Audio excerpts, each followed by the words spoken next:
Everybody is asking for this.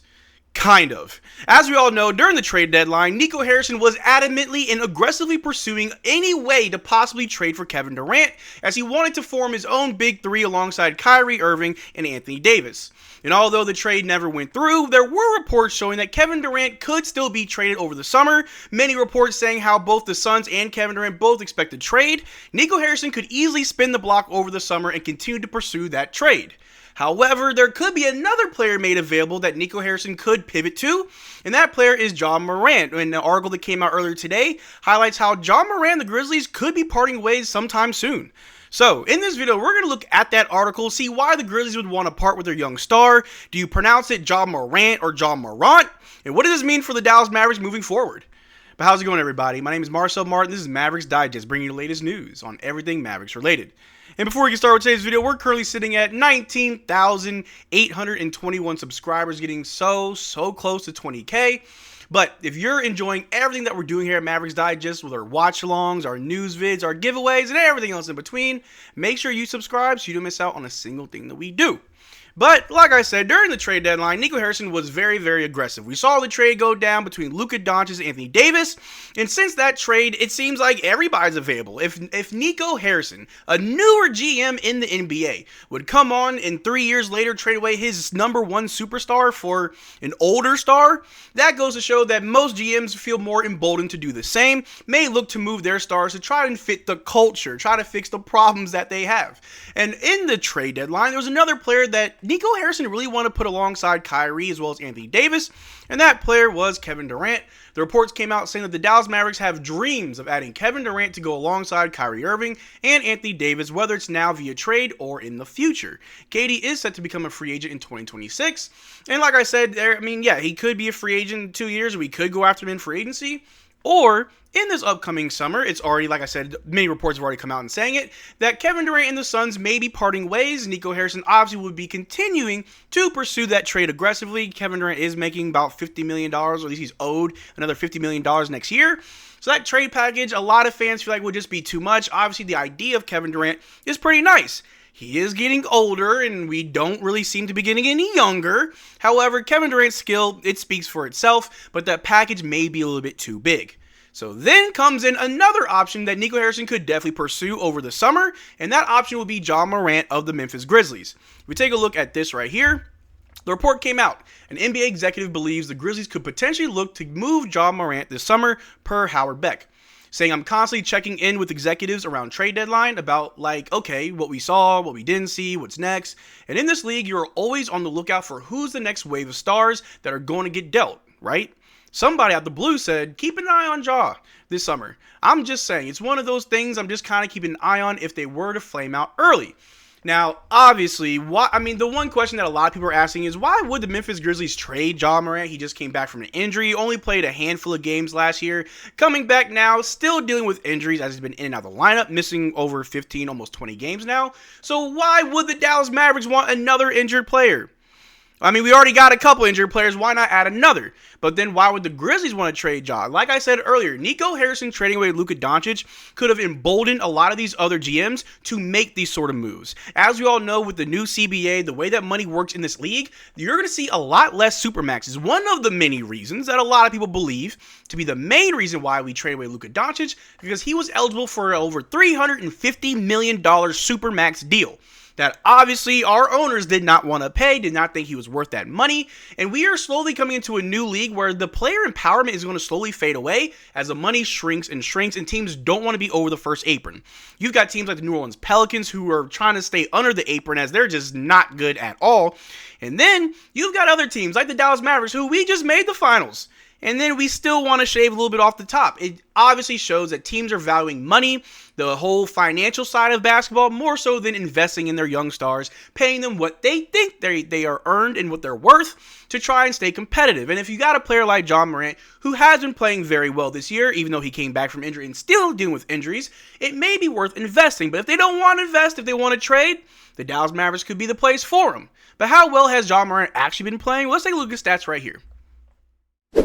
For the season, Ja Morant is averaging 20.7 points, 4.3 rebounds, 7.4 assists, 0.3 blocks, 1.3 steals, 3.8 turnovers, and 1.8 fouls per game, while shooting 44% from the field and 32% from three. Obviously, Ja Morant is a slashing guard, doesn't play the best defense, although he obviously has the hops to do those chase down blocks. Averaging 1.3 steals per game is also very nice. And I would say the argument for Ja Morant is that he's young. He's 25 years old. We have really no draft picks, any immediate first-round draft picks. So we know that our future is for the most part mortgaged, as Derrick Lively as well as Max Christie and Omax and Hardy. For right now, that is our future. That's our young core. But we also have Anthony Davis, who's 32. You got Klay Thompson, who's 35. Kyrie, who's turning 33. So if you can make this trade to get Ja, you do somewhat get younger. Ja Morant being 25 years old, averaging 20 points per game, 1.3 steals. His three-point shot isn't there. Obviously, his defense isn't really that good either. But if you pair him alongside a Derrick Lively, alongside a Omax, a Kessler Edwards, all those other young players, Max Christie as well, maybe the future doesn't look that bad. And the package to get a player like Ja Morant wouldn't be as bad as trying to trade for Kevin Durant. Like I said, Kevin Durant is owed $50 million a year. And Ja Morant, being younger than Kevin Durant, still a very good player in today's NBA. He's still dealing with injuries, as everybody on the Mavericks, but he is still a talented player. Is going to come at a price tag of $20 million cheaper than Kevin Durant.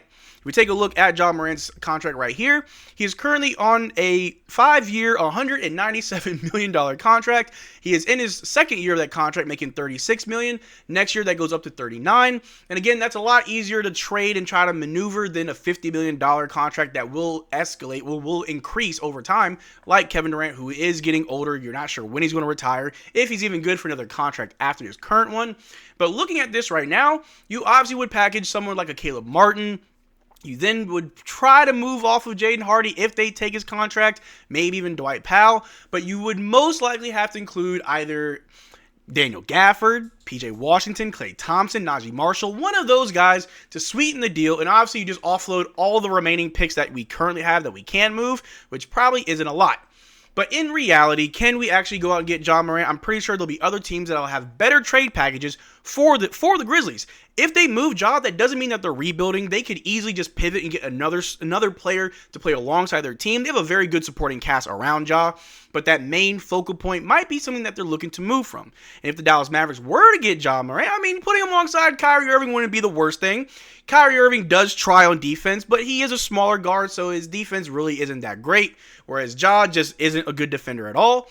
However, a lot of people have already said that Kyrie Irving as the one isn't necessarily the best thing to go. When we saw with Luka Doncic, he was able to do more of the playmaking, do more of the scoring, and Kyrie Irving was just able to operate around Luka without taking away anything from his game.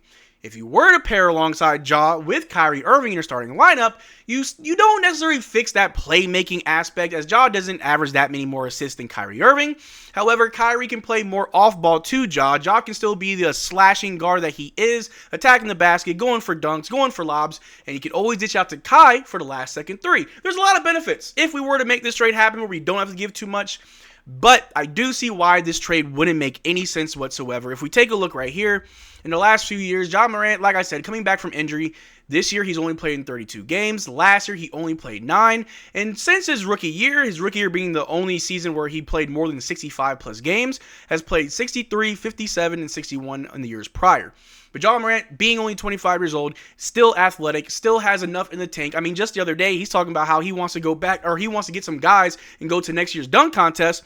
Shows that he's not just a corpse. He's not walking around just injury prone and can't even do the things that he used to do. In conclusion, there are a lot of positives and negatives to trying to go after a player like Ja Morant. The Dallas Mavericks, in my opinion, are fine just as is. Our only issue is our health. If we can get healthy, we can make a deep run. We could be one of the best defenses in the league. And if you try to go after a player like Ja, maybe you're doing too much. But let me know what you think in the comment section down below. Is it Ja Morant or Ja Morant? Correct me in the comment section. That's all I need to know. I'm always saying his name wrong.